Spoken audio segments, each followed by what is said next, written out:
Next question. वैसे तो इस क्वेश्चन का यही आंसर बनता है, आप वो बात क्यों पूछते हैं, अरे जो बताने के काबिल नहीं है। Hello everybody, welcome to my talk. एक और वीडियो के साथ आपके सामने हूँ। उम्मीद करता हूँ कि आप सब खैरियत से होंगे, और अगर आपने अभी तक मेरा चैनल सब्सक्राइब नहीं किया तो अभी कर लेंगे। अगर आपने चैनल सब्सक्राइब कर दिया है तो नोटिफिकेशन के बटन को ऑन कर दें ताकि मेरी नई नई वीडियो आप तक पहुंचती रहे।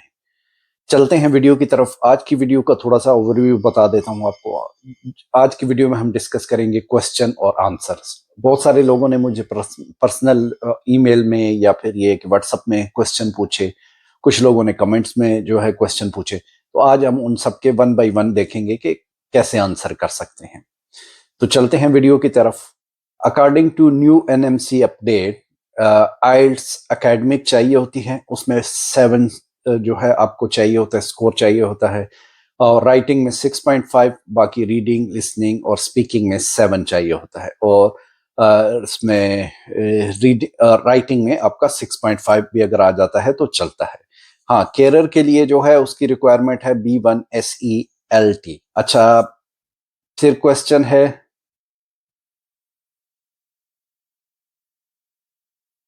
ये एक इंग्लिश का टेस्ट है जिसमें आपकी writing, reading, listening, speaking assess होती है। और इसमें जो है मतलब बहुत सारे कॉलेजेस और यूनिवर्सिटीज और बहुत सारे जो एजुकेशन वो हैं सेंटर, वो करवाते हैं। कुछ लिंक जो है वो मैं यहाँ पे दे रहा हूँ, और जिन जिन जगह से होता है ये, और आप इनको देख लें। और बाकी ये है कि आपको इसमें करेक्ट सिलेक्ट करना होता है कि कौन सी लैंग्वेज में, अगर लेट्स से कि अगर आप आइल्स से कर रहे हैं तो आपको क्या सिलेक्ट करना है, और किसी और यूनिवर्सिटी से या कॉलेज से आप कर रहे हैं तो क्या क्या सिलेक्ट करना है। तो वो सारे भी लिंक्स मैं यहाँ पे दे रहा हूँ, तो आप स्क्रीन पे चल रहे होंगे, आप इनको देख लें एक बार। Next question. केरर का वीजा मैं नहीं लगवा सकता, ना मैं किसी को जानता हूँ, ना किसी एजेंसी से मेरा कोई कांटेक्ट है ऐसे कि जो केरर के वीजे देते हों। बहुत सारे लोग आए हैं यूके में, मतलब 17,000 15,000 जितने, मतलब 20,000 तक दे के। तो मैं उनको नहीं जानता। मैं उनको जानता हूँ कि जो लोग आए हैं उन्होंने मुझसे कांटेक्ट किया है, मैं उनको जानता हूँ कि किस तरीके से वो आए। लेकिन यह है कि मेरा किसी के केयर एजेंसी के साथ कोई कांटेक्ट नहीं है, और ना ही मैं किसी को वीजा दे सकता हूँ। और अगर कोई मेरे नाम पे आपसे कह रहा है कि भाई हम वीजा लगवा के देते हैं, तो वो सही नहीं है, क्योंकि मैं किसी एजेंसी को नहीं जानता और मैं वीजा नहीं दे सकता। हाँ, अगर कोई एजेंसी मेरी ये वीडियो देख रही है तो मेरे से कांटेक्ट कर सकती है, इसलिए कि मैं लोगों को इन्फॉर्मेशन दे सकूं कि उनके थ्रू अगर किसी ने अप्लाई करना है तो वो अप्लाई कर सकते हैं। दूसरी बात ये कि मैं कुछ लिंक यहाँ पे शेयर कर रहा हूँ, डिस्क्रिप्शन में भी होंगे और स्क्रीन पे भी आपके लिंक्स आ गए होंगे। और इन लिंक्स के थ्रू आप जाके अप्लाई कर सकते हैं, डायरेक्टली अप्लाई करें। और बहुत सारे लोग जो लोगों को केयर वीजा दे रहे हैं वो भी इन्हीं कंपनीज के थ्रू, जैसे बूपा हो गई, एनएचएस प्रोफेशनल हो गए, इन्हीं के थ्रू अप्लाई करते हैं वो, और उनसे वो फ्री लेते हैं या कुछ पैसों में लेते हैं और आगे से वो बेच देते हैं या फिर ज्यादा पैसों में देते हैं वीजा। लेकिन ये है कि ये एजेंसीज हैं, आप इन पे अप्लाई करें। स्क्रीन पे चल रहे हैं, डिस्क्रिप्शन में भी लिंक होगा, आप इन पे डायरेक्ट अप्लाई करें, और उम्मीद करता हूं कि आपको मिल जाएगा वीजा। केरर का अभी सीनियर केरर का वीजा जो है वो खुला हुआ है फिलहाल, लेकिन ये है कि इसके लिए भी चल रहा है कि शायद हो सकता है इन फ्यूचर ये बंद हो जाए। नेक्स्ट क्वेश्चन है, यस, पाकिस्तान रेड लिस्ट में है। रेड लिस्ट को कैसे हम आ सकते हैं, उससे उसको बताने से पहले थोड़ा सा रेड लिस्ट का बता दें आपको। अच्छा, रेड लिस्ट को समझने के लिए हमें कोड ऑफ प्रैक्टिस को देखना पड़ेगा कि यूके का जो कोड ऑफ प्रैक्टिस है वो क्या है। यूके जो है वो इंटरनेशनल कोड ऑफ प्रैक्टिस के थ्रू जो है इंटरनेशनल रिक्रूटमेंट करता है। और अगर आप यूके गवर्नमेंट की साइड में जाएंगे तो आपको जो है नज़र आएगा code of practice for international recruitment of health and social care personal in England. अच्छा, इसको थोड़ा डिटेल में अगर हम देखते हैं, मैंने तो खैर इसको पढ़ लिया है। आप लोगों जो है अगर आपको देखना हो डिटेल में तो ये यूके गवर्नमेंट की साइट पे है, इसको आप डिटेल में पढ़ते हैं। तो मोटा मोटा मैं आपको बता देता हूँ कि इस कोड ऑफ प्रैक्टिस में होता क्या है। कोड ऑफ प्रैक्टिस ये है कि WHO इसको मुरतब करता है, ये कोई शहबाज शरीफ वगैरह की गवर्नमेंट ने उसने जो है ना नहीं बनाया है, ये जो है WHO ने बनाया है। और इसमें ये लिखा है कि भाई ये जो डेवलपिंग कंट्री हैं वहाँ से अगर कोई नर्सेस हायर करते हैं या मेडिकल प्रोफेशनल्स हायर कर सकते हैं तो उसका क्या तरीक़ाकार होगा उस, और कंट्रीज़ के हिसाब से उन्होंने रेड, अंबर और ग्रीन लिस्ट बना दी है। जो ग्रीन लिस्ट है उसमें इंडिया, श्रीलंका, नेपाल और मलेशिया हो गए। बाकी जो है अंबर और रेड से जो है वो रिक्रूटमेंट नहीं करते। जब हम कहते हैं कि रिक्रूटमेंट नहीं करते, उसका ये मतलब है कि वहाँ की जो एजेंसीज़ हैं वो रिक्रूटमेंट नहीं कर सकती हैं हेल्थ केयर प्रोफेशनल से। इंडिविजुअली आप फिर भी आ सकते हैं। और बाकी जो ग्रीन कंट्रीज़ हैं वहाँ से जो है एजेंसीज़ जो है वो, या फिर ये है कि NHS एम्प्लॉयर जो भी है वो डायरेक्ट हायर कर सकते हैं। और ये है कि एक और फिर होता है कि या ग्रीन लिस्ट जो है WHO की तरफ से होती है, या फिर ये कि UK गवर्नमेंट जो है अपनी गवर्नमेंट टू गवर्नमेंट वो मुआहदा करते हैं कि भाई हम हेल्थ केयर प्रोफेशनल आपके कंट्री से हायर करेंगे, जैसे नेपाल हो गया या श्रीलंका हो गया, तो वहाँ से डायरेक्टली हायर कर सकते हैं। अच्छा, इसको अगर हम नीचे आते हैं इसमें, तो इसमें ये है कि इंडिविजुअली देखते हैं। इसी में नीचे आए आप, डायरेक्ट एप्लीकेशन जैसे आ जाती है। डायरेक्ट एप्लीकेशन में ये है कि उन्होंने बाकायदा लिखा हुआ है कि अगर आप डायरेक्टली अप्रोच करते हैं और यह है कि थर्ड पार्टी बीच में इन्वॉल्व नहीं होती है, लेट्स से कि पाकिस्तान की कोई एजेंसी नहीं है, आपने ख़ुद जो है डायरेक्टली NHS प्रोफेशनल्स को या फिर ये है कि UK की किसी NHS की ट्रस्ट को डायरेक्टली अप्रोच किया है आपने, तो फिर वो आप इंटरव्यू के बाद अगर आप सक्सेसफुल हो जाते हैं तो फिर भी आपकी रिक्रूटमेंट हो जाती है, या फिर ये ऑलरेडी लोग सेलेक्ट हो चुके हैं उनका प्रोसेस कंटिन्यू रहता है। और ये है कि अगर आप डायरेक्ट अप्रोच करते हैं, जैसे नर्सिंग होम हो गए, बहुत बड़े बड़े नर्सिंग होम है यहाँ पे, जैसे बूपा है, ये बहुत बड़ा नर्सिंग होम का ग्रुप है। वहाँ पे उनको आप डायरेक्ट जाके अप्रोच करें, रिक्रूटमेंट में जाके अपनी आईडी बनाएं और वहाँ पे अप्लाई कर सकते हैं। फिर NHS की जो है रिक्रूटमेंट टीम होती है जो आप उसको डायरेक्ट कर सकते हैं। और उसमें UK की रिक्रूटमेंट पे हमने इरफान साहब के साथ एक वीडियो बनाई थी, उस वीडियो का लिंक मैं नीचे डिस्क्रिप्शन में दे दूँगा, तो वो भी आप देख सकते हैं मज़ीद डिटेल के लिए कि किस तरीके से रिक्रूटमेंट होती है और किस तरीके से NHS ट्रस्ट जो है आपकी हेल्प करती है। फिर ये है कि इसमें आता है कि आप अगर लेट्स से कि आप रेड कंट्री में से जो है नर्सिंग की है आपने, लेकिन आप रह कहीं और रहे हैं, जैसे दुबई में या UK में या दुबई में या फिर UAE में कहीं रह रहे हैं, तो फिर भी आप आ सकते हैं।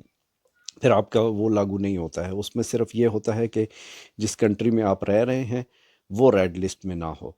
और फिर इसमें मज़ीद देखते हैं कि जो नए प्रोफेशन ऐड हुए हैं जो अपडेट्स के बाद, और अभी पहले जो है सिर्फ नर्सिंग थे, अभी उसमें जो है उन्होंने health care professionals, allied health professionals, care worker, जैसे सीनियर केयरर हो गए, डेंटिस्ट हो गए, डॉक्टर हो गए, और मेडिकल स्टाफ, मिडवाइफ और नर्सिंग स्टाफ, ये सारे उसमें ऐड कर दिए हैं। और ये है कि इसमें ऐड कर दी हैं वो रेड लिस्ट में इसलिए आ गया कि अब यहाँ से एजेंसीज़ कोई हायर नहीं कर सकती हैं। हाँ, डायरेक्टली अगर आप आना चाहते हैं तो आप डायरेक्टली अभी भी अप्लाई कर सकते हैं। फिर मैंने आपको जैसे शेयर किया कि अगर आप UAE में या UK में, उसमें सऊदी में, किसी और कंट्री में रह रहे हैं, आप रेड लिस्ट से आपने नर्सिंग की है, तो भी फिर आप डायरेक्टली UK आ सकते हैं।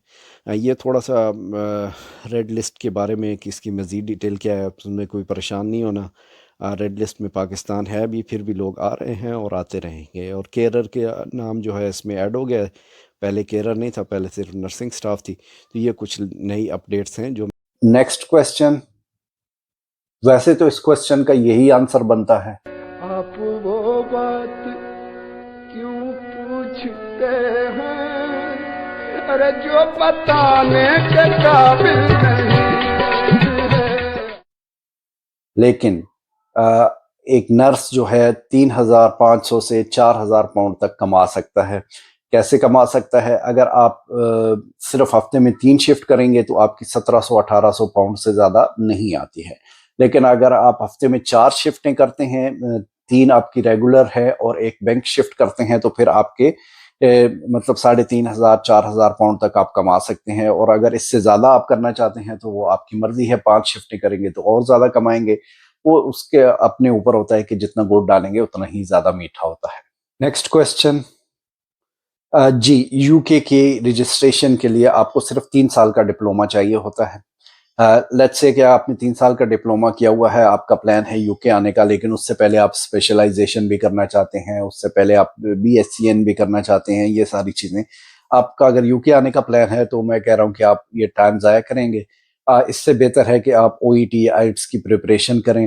और फिर ये कि अगर आपको शौक है फर्दर एजुकेशन का तो यहाँ आके आपको वो फर्दर एजुकेशन के बहुत ज़्यादा चांसेस होते हैं। अगर आप एनएचएस में हैं तो आपको ट्रस्ट स्पॉन्सर भी कर देती है, और अगर आप प्राइवेटली भी हैं तो मतलब कुछ इतने ज़्यादा पैसे नहीं लगते, लेकिन यह है कि आप साथ साथ अपनी एजुकेशन कंटिन्यू कर सकते हैं। जितना आप टाइम वहाँ ज़ाया कर रहे हैं उससे बेहतर है कि आप इतनी एनर्जी अपनी ओईटी, आइल्स की प्रिपरेशन में लगाएं और फिर यहाँ आके आप फर्दर एजुकेशन ले सकते हैं।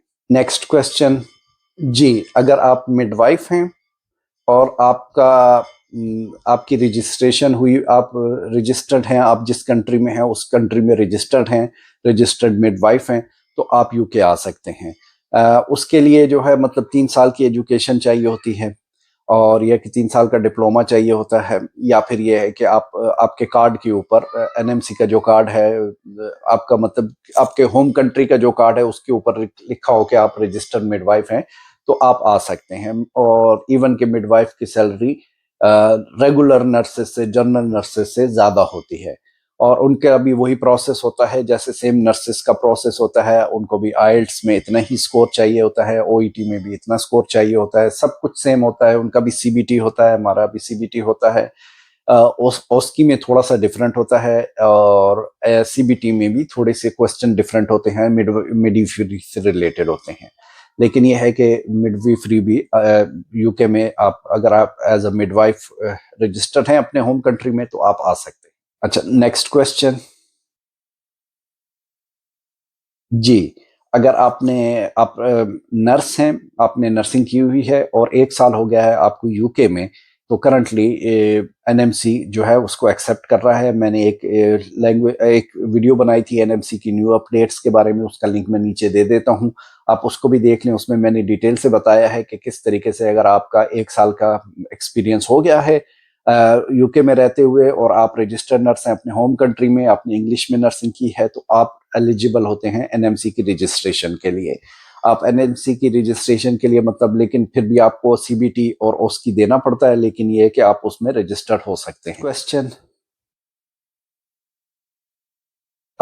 जी, एनएचएस और प्राइवेट में पे डिफरेंस होता है। प्राइवेट हॉस्पिटल थोड़ी सी ज़्यादा सैलरी देते हैं और एनएचएस में थोड़ी सी कम होती है सैलरी, लेकिन ये कि डिफरेंस आता है उसमें। आपको जैसे सिक लीव हो गई, सिक पे हो गई, वो एनएचएस में ज़्यादा होती हैं, प्राइवेट में कम होती हैं। फिर आपके जो है मतलब फ्लेक्सिबिलिटी जो है, मतलब आप अगर एनएचएस में काम कर रहे हैं तो आप फ्लेक्सिबल वर्किंग की रिक्वेस्ट कर सकते हैं। उसके अलावा और बहुत सारे बेनिफिट होते हैं एनएचएस में काम करने के। थोड़ी सी पे कम होती है, लेकिन ये है कि एनएचएस बेहतर होता है।